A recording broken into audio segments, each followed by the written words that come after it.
Chapter 5 of The Count of Monte Cristo by Alexandre Dumas. Chapter 5 The Marriage Feast. The morning sun rose clear and resplendent, touching the foamy waves into a network of ruby-tinted light. The feast had been made ready on the second floor at La Réserve, with whose arbour the reader is already familiar. The apartment, destined for the purpose, was spacious and lighted by a number of windows, over each of which was written in golden letters, for some inexplicable reason, the name of one of the principal cities of France.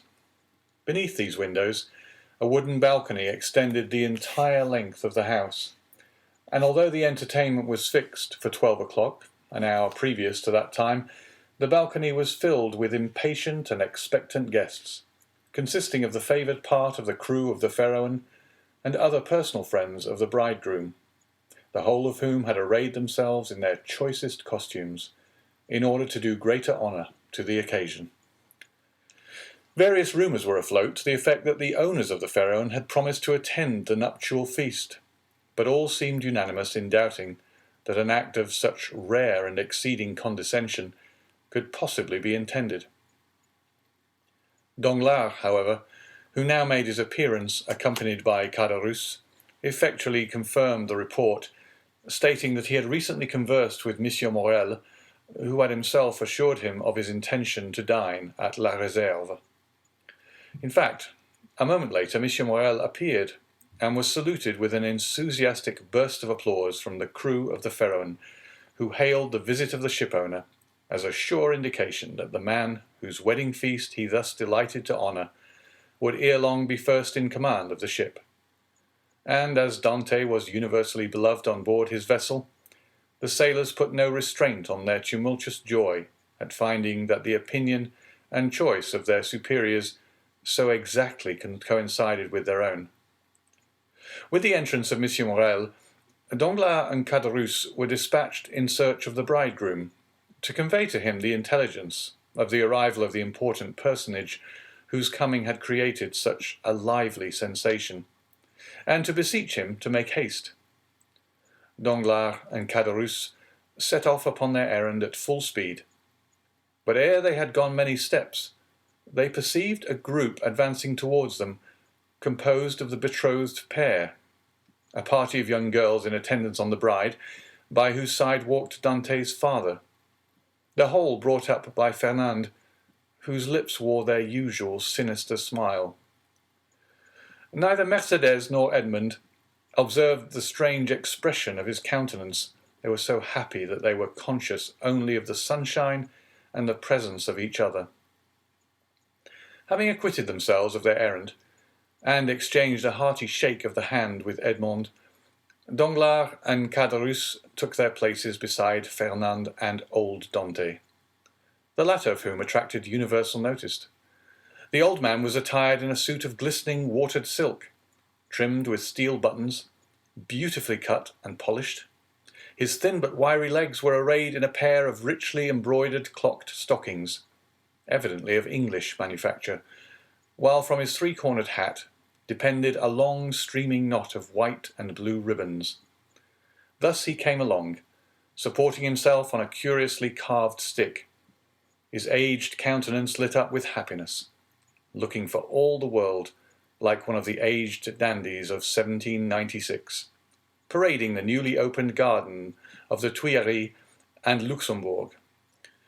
Beside him glided Caderousse, whose desire to partake of the good things provided for the wedding party had induced him to become reconciled to the Dantes, father and son, although there still lingered in his mind a faint and unperfect recollection of the events of the preceding night, just as the brain retains on waking in the morning the dim and misty outline of a dream. As Danglars approached the disappointed lover, he cast on him a look of deep meaning, while Fernand, as he slowly paced behind the happy pair, who seemed in their own unmixed content to have entirely forgotten that such a being as himself existed, was pale and abstracted. Occasionally, however, a deep flush would overspread his countenance, and a nervous contraction distort his features, while, with an agitated and restless gaze, he would glance in the direction of Marseille, like one who either anticipated or foresaw some great and important event. Dante himself was simply but becomingly clad in the dress peculiar to the merchant service, a costume somewhat between a military and a civil garb, and with his fine countenance, radiant with joy and happiness, a more perfect specimen of manly beauty could scarcely be imagined. Lovely as the Greek girls of Cyprus or Chios, Mercedes boasted the same bright flashing eyes of jet and ripe round coral lips. She moved with the light free step of an Arlesienne or an Andalusian. One more practice in the arts of great cities would have hid her blushes beneath a veil, or at least have cast down her thickly fringed lashes, so as to conceal the liquid lustre of her animated eyes. But on the contrary, the delighted girl looked around her with a smile that seemed to say, "If you are my friends, rejoice with me, for I am very happy." As soon as the bridal party came in sight of La Réserve, Monsieur Morel descended and came forth to meet it, followed by the soldiers and sailors there assembled, to whom he had repeated the promise already given, that Dante should be the successor to the late Captain Leclerc. Edmond, at the approach of his patron, respectfully placed the arm of his affianced bride within that of Monsieur Morel, who forthwith, conducting her up the flight of wooden steps leading to the chamber in which the feast was prepared, was gaily followed by the guests, beneath whose heavy tread the slight structure creaked and groaned for the space of several minutes. "Father," said Mercedes, stopping when she had reached the centre of the table, "sit, I pray you, on my right hand. On my left I will place him who has ever been as a brother to me," pointing with a soft and gentle smile to Fernand. But her words and look seemed to inflict the direst torture on him, for his lips became ghastly pale, and even beneath the dark hue of his complexion the blood might be seen retreating as though some sudden pang drove it back to the heart. During this time, Dante, at the opposite side of the table, had been occupied in similarly placing his most honoured guests. Monsieur Morel was seated at his right hand, Danglars at his left, while at a sign from Edmond, the rest of the company ranged themselves as they found it most agreeable. When they began to pass around the dusky piquant Arlesian sausages and lobsters in their dazzling red cuirass, prawns of large size and brilliant colour, the échinu, with its prickly outside and dainty morsel within, the clovy, esteemed by the epicure of the south as more than rivalling the exquisite flavour of the oyster, all the delicacies, in fact, that are cast up by the wash of waters on the sandy beach, and styled by the grateful fishermen fruits of the sea. "A pretty silence, truly," said the old father of the bridegroom, as he carried to his lips a glass of wine of the hue and brightness of the topaz, and which had just been placed before Mercedes herself. "Now, would anybody think that this room contained a happy, merry party, who desired nothing better than to laugh and dance the hours away?" "Ah," sighed Caderousse, "a man cannot always feel happy, because he is about to be married." "The truth is," replied Dante, "that I am too happy for noisy mirth. If that is what you meant by your observation, my worthy friend, you are right.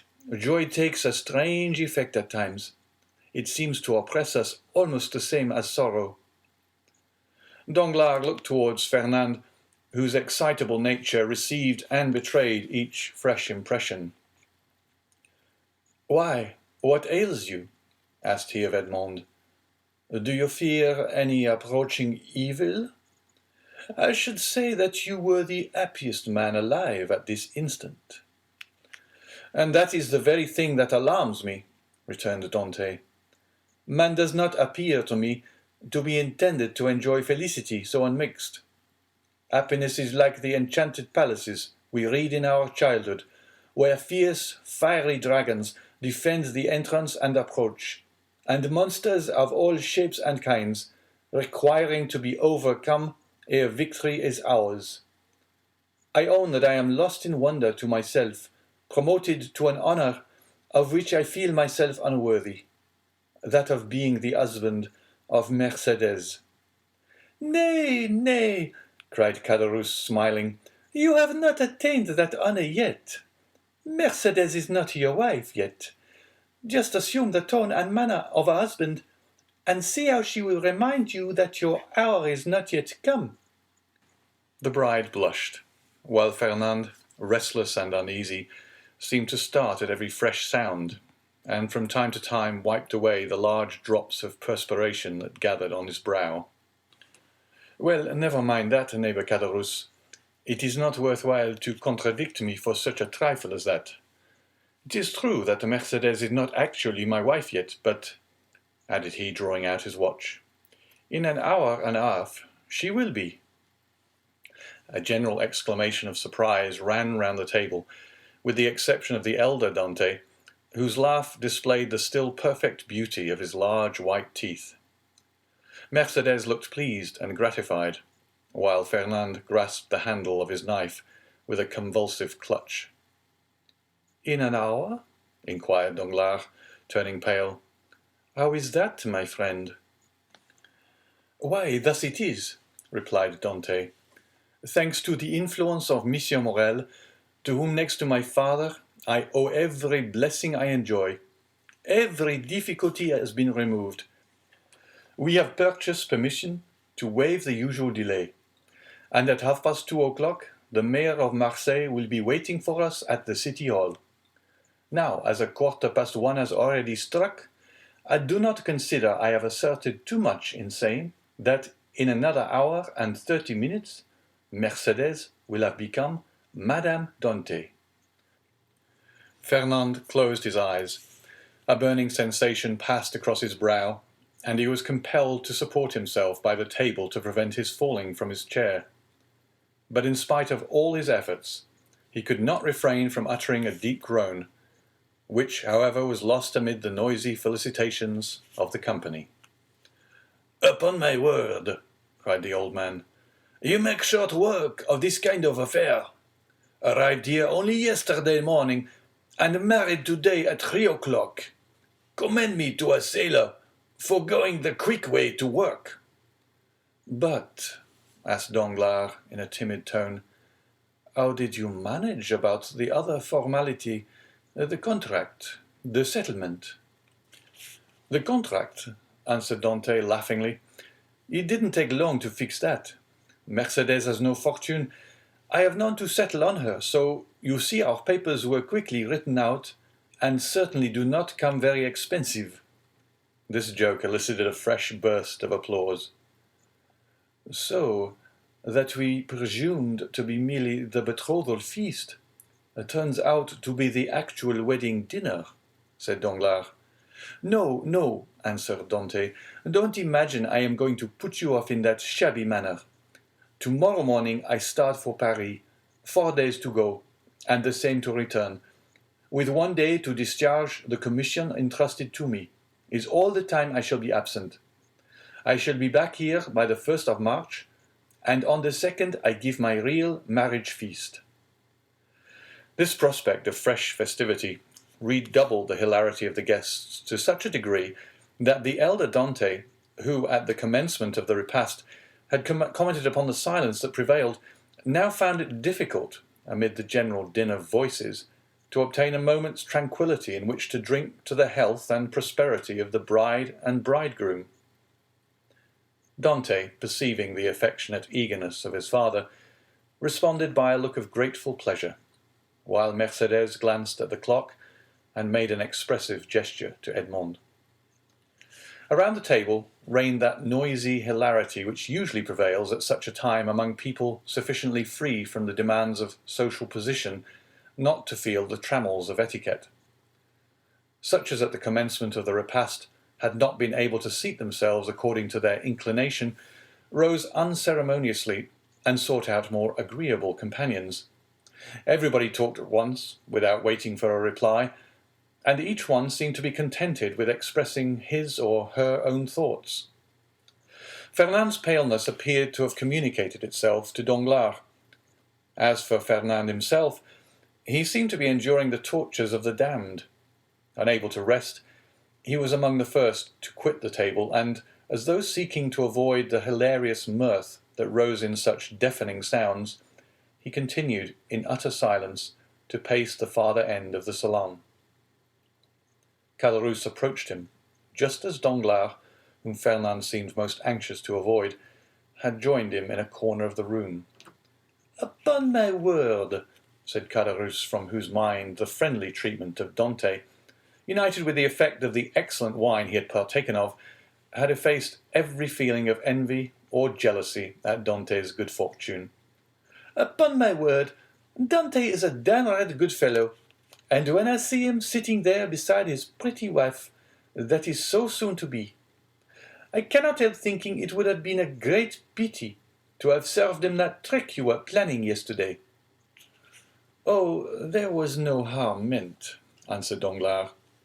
"At first I certainly did feel somewhat uneasy as to what Fernand might be tempted to do, but when I saw how completely he had mastered his feelings, even so far as to become one of his rival's attendants, I knew there was no further cause for apprehension." Caderousse looked full at Fernand. He was ghastly pale. "Certainly," continued Danglars, "the sacrifice was no trifling one when the beauty of the bride is concerned. Upon my soul, that future captain of mine is a lucky dog. Gad, I only wish he would let me take his place." "Shall we not set forth?" asked the sweet silvery voice of Mercédès. 2 o'clock has just struck, and you know we are expected in a quarter of an hour." To be sure," cried Dante, eagerly quitting the table. "Let us go directly." His words were re-echoed by the whole party with vociferous cheers. At this moment, Danglars, who had been incessantly observing every change in Fernand's look and manner, saw him stagger and fall back, with an almost convulsive spasm, against a seat placed near one of the open windows. At the same instant, his ear caught a sort of indistinct sound on the stairs, followed by the measured tread of soldiery, with the clanking of swords and military accoutrements.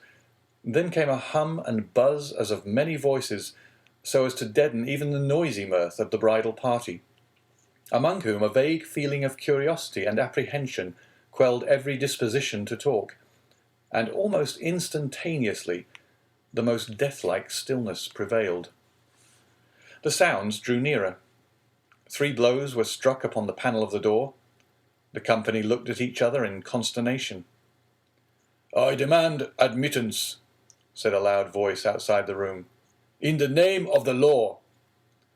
As no attempt was made to prevent it, the door was opened, and a magistrate, wearing his official scarf, presented himself, followed by 4 soldiers and a corporal.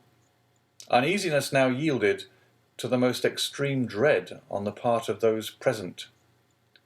"May I venture to inquire the reason of this unexpected visit?" said M. Morrel, addressing the magistrate, whom he evidently knew. "There is, doubtless, some mistake easily explained." "If it be so," replied the magistrate, "rely upon every reparation being made. Meanwhile, I am the bearer of an order of arrest, and although I must reluctantly perform the task assigned me, it must nevertheless be fulfilled.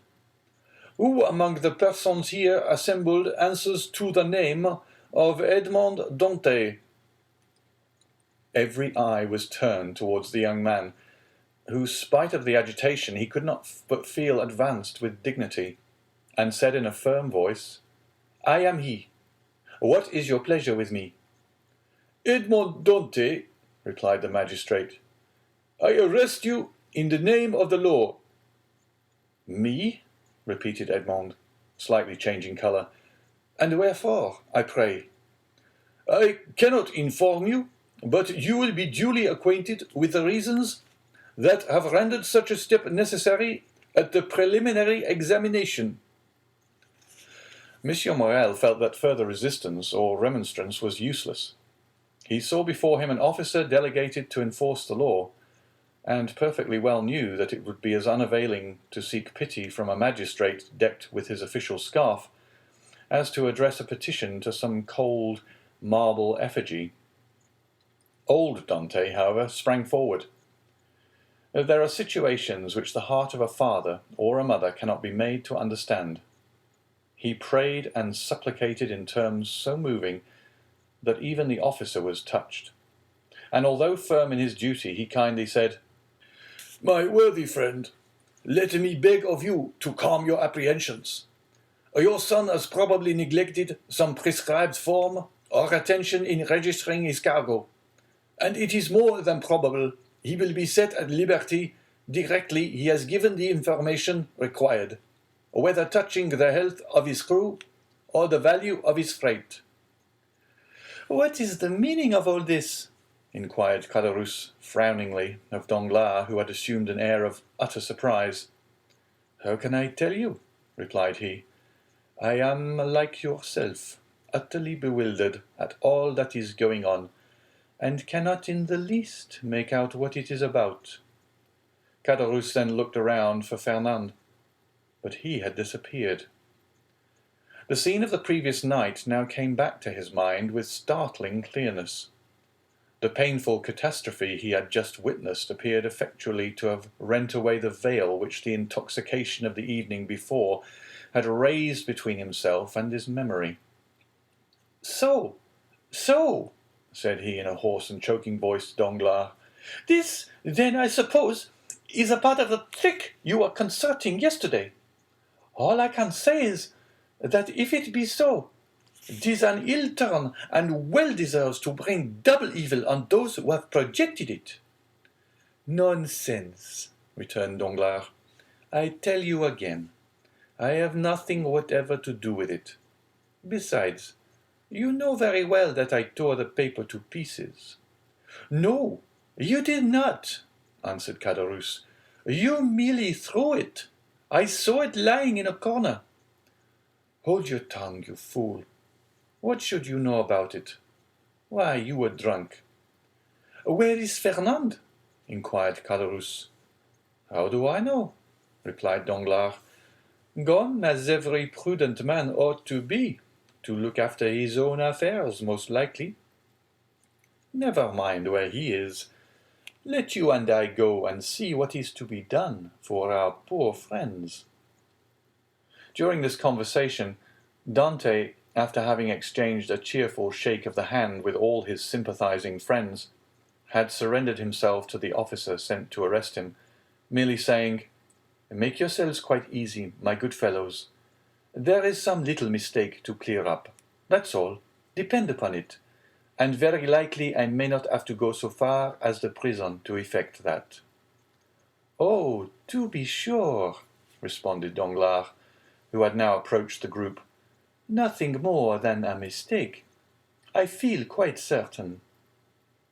Dante descended the staircase, preceded by the magistrate and followed by the soldiers. A carriage awaited him at the door. He got in, followed by 2 soldiers and the magistrate, and the vehicle drove off towards Marseille. "Adieu, adieu, dearest Edmond," cried Mercédès, stretching out her arms to him from the balcony. The prisoner heard the cry, which sounded like the sob of a broken heart, and leaning from the coach, he called out, "Goodbye, Mercédès. We shall soon meet again." Then the vehicle disappeared round one of the turnings of Fort Saint-Nicolas. "Wait for me here, all of you," cried Monsieur Morel. "I will take the first conveyance I find and hurry to Marseille, whence I will bring you word how all is going on." "That's right," exclaimed a multitude of voices. "Go, and return as quickly as you can." This second departure was followed by a long and fearful state of terrified silence on the part of those who were left behind. The old father and Mercédès remained for some time apart, each absorbed in grief. But at length the 2 poor victims of the same blow raised their eyes and, with simultaneous burst of feeling, rushed into each other's arms. Meanwhile, Fernand made his appearance, poured out for himself a glass of water with a trembling hand, then hastily swallowing it, went to sit down at the first vacant place, and this was, by mere chance, placed next to the seat on which poor Mercedes had fallen, half fainting. When released from the warm and affectionate embrace of old Dante, instinctively Fernand drew back his chair. "He is the cause of all this misery. I am quite sure of it," whispered Caderousse, who had never taken his eyes off Fernand, to Danglars. "I don't think so," answered the other. "He is too stupid to imagine such a scheme. I only hope the mischief will fall upon the head of whoever wrought it." "You don't mention those who aided and abetted the deed," said Caderousse. "Surely," answered Danglars, "one cannot be held responsible for every chance arrow shot into the air." "You can indeed, when the arrow lights point downward on somebody's head." Meantime, the subject of the arrest was being canvassed in every different form. "What think you, Danglars?" said one of the party, turning towards him, "of this event?" "Why," replied he, "I think it just possible Dante may have been detected with some trifling article on board ship, considered here as contraband." "But how could he have done so without your knowledge, Danglars, since you are the ship's supercargo?" "Why, as for that, I could only know what I was told respecting the merchandise with which the vessel was laden. I know she was loaded with cotton, and that she took in her freight at Alexandria from Pastre's warehouse, and at Smyrna from Pascal's. That is all I was obliged to know, and I beg I may not be asked for any further particulars." "Now I recollect," said the afflicted old father. "My poor boy told me yesterday he had got a small case of coffee and another of tobacco for me." "There, you see," exclaimed Danglars, "and now the mischief is out. Depend upon it, the custom-house people went rummaging about the ship in our absence, and discovered poor Dante's hidden treasures." Mercedes, however, paid no heed to this explanation of her lover's arrest. Her grief, which she had hitherto tried to restrain, now burst out in a violent fit of hysterical sobbing. "Come, come," said the old man. "Be comforted, my poor child. There is still hope." "Hope," repeated Danglars. "Hope," faintly murmured Fernand, but the words seemed to die away on his pale, agitated lips, and a convulsive spasm passed over his countenance. "Good news! Good news!" shouted forth one of the party stationed in the balcony on the lookout. "Here comes Monsieur Morrel back. No doubt now we shall hear that our friend is released." Mercedes and the old man rushed to meet the shipowner, and greeted him at the door. He was very pale. "What news?" exclaimed a general burst of voices. "Alas, mes friends," replied Monsieur Morrel, with a mournful shake of his head, "the thing has assumed a more serious aspect than I expected." "Oh, indeed, sir, he is innocent," sobbed forth Mercedes. "That I believe," answered Monsieur Morrel, "but still he is charged." "With what?" inquired the elder Dante. "With being an agent of the Bonapartist faction." And many of our readers may be able to recollect how formidable such an accusation became in the period at which our story is dated. A despairing cry escaped the pale lips of Mercedes. The old man sank into a chair. "Ah, Danglars," whispered Caderousse, "you have deceived me. The trick you spoke of last night has been played. But I cannot suffer a poor old man or an innocent girl to die of grief through your fault. I am determined to tell them all about it."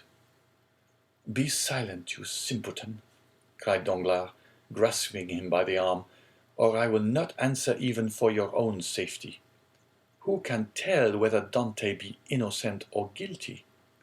The vessel did touch at Elba, where he quitted it and passed a whole day in the island.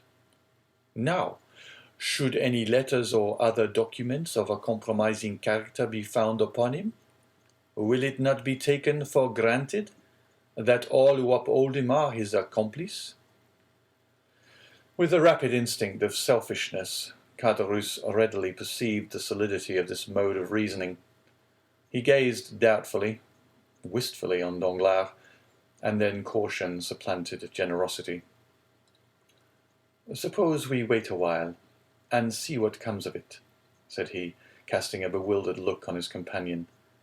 "To be sure," answered Danglars, "let us wait, by all means. If he be innocent, of course he will be set at liberty. If guilty, why, it is no use involving ourselves in a conspiracy. Let us go, then. I cannot stay here any longer." "With all my heart," replied Danglars, pleased to find the other so tractable. "Let us take ourselves out of the way, and leave things for the present to take their course." After their departure, Fernand, who had now again become the friend and protector of Mercédès, led the girl to her home, while the friends of Dante conducted the now half-fainting man back to his abode. The rumour of Edmond's arrest as a Bonapartist agent was not slow in circulating throughout the city. "Could you ever have credited such a thing, my dear Danglars?" asked Monsieur Morrel, as on his return to the port for the purpose of gleaning fresh tidings of Dante from Monsieur de Villefort, the assistant procureur, he overtook his supercargo and Caderousse. "Could you believe such a thing possible?" "Why, you know I told you," replied Danglars, "that I considered the circumstance of his having anchored at the island of Elba as a very suspicious circumstance." "And did you mention these suspicions to any person beside myself?" "Certainly not," returned Danglars, then added in a low whisper, "You understand that on account of your uncle, Monsieur Policar Morrel, who served under the other government, and who does not altogether conceal what he thinks on the subject, you are strongly suspected of regretting the abdication of Napoleon. I should have feared to injure both Edmond and yourself, had I divulged my own apprehensions to a soul. I am too well aware that, though a subordinate like myself is bound to acquaint the shipowner with everything that occurs, there are many things he ought most carefully to conceal from all else." "'Tis well, Danglars, 'tis well," replied Monsieur Morrel. "You are a worthy fellow, and I had already thought of your interests in the event of poor Edmond having become captain of the Pharaon." "Is it possible you were so kind?" "Yes, indeed.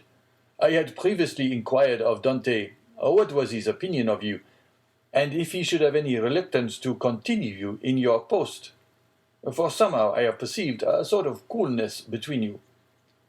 "And what was his reply?" "That he certainly did think he had given you offence in an affair which he merely referred to without entering into any particulars, but that whoever possessed the good opinion and confidence of the ship's owner would have his preference also." "The hypocrite," murmured Danglars. "Poor Dante," said Caderousse. "No one can deny his being a noble-hearted young fellow." "But meanwhile," continued Miss Morrel, "here is the Pharaon without a captain." "Oh," replied Danglars, "since we cannot leave this port for the next 3 months, let us hope that ere the expiration of that period, Dante will be set at liberty." "No doubt. But in the meantime—" "I am entirely at your service, Monsieur Morrel," answered Danglars. "You know that I am as capable of managing a ship as the most experienced captain in the service, and it will be so far advantageous to you to accept my service, that upon Edmond's release from prison, no further change will be requisite on board the Pharaon than for Dante and myself each to resume our respective posts. Thanks, Danglars. That will smooth over all difficulty. I fully authorize you at once to assume the command of the Pharaon, and look carefully to the unloading of her freight. Private misfortune must never be allowed to interfere with business. Be easy on that score, Monsieur Morel. But do you think we shall be permitted to see our poor Edmond? I will let you know that directly. I have seen Monsieur de Villefort, whom I shall endeavour to interest in Edmond's favour. I am aware he is a furious royalist, but in spite of that, and of his being a king's attorney, he is a man like yourselves, and I fancy not a bad sort of one. Perhaps not, replied Danglars, but I hear that he is ambitious, and that's rather against him. Well, well, returned Monsieur Morel, we shall see. But now hasten on board. I will join you there ere long. So saying, the worthy shipowner quitted the two allies, and proceeded in the direction of the Palais de Justice. You see, said Danglars, addressing Caderousse, the turn things have taken. Do you still feel any desire to stand up in his defence? Not the slightest, but yet it seems to me a shocking thing that a mere joke should lead to such consequences. But who perpetrated that joke, let me ask? Neither you nor myself, but Fernand.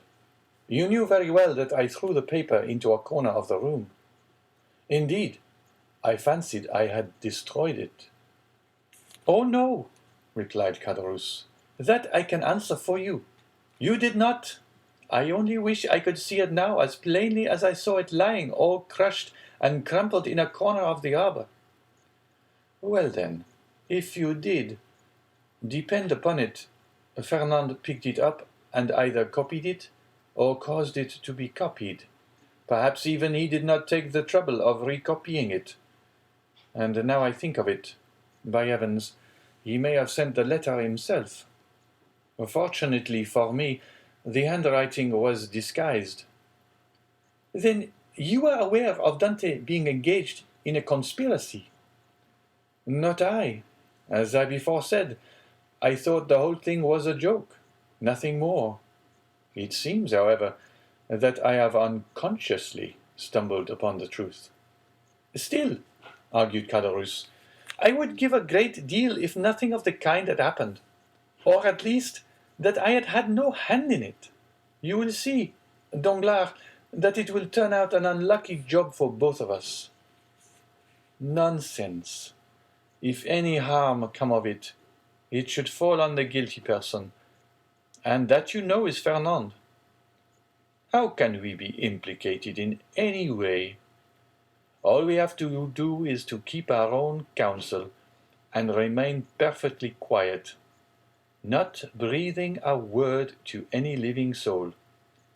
And you will see that the storm will pass away without in the least affecting us.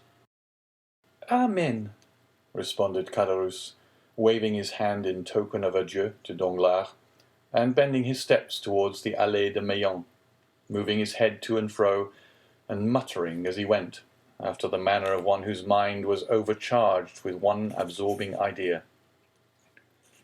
So far, then, said Danglars, mentally, all has gone as I would have it. I am temporarily commander of the Pharaon, with the certainty of being permanently so, if that fool of a Caderousse can be persuaded to hold his tongue. My only fear is the chance of Dante being released. But there, he is in the hands of justice, and, added he with a smile, she will take her own. So saying, he leapt into a boat, desiring to be rowed on board the Pharaon, where Monsieur Morel had agreed to meet him. End of chapter 5.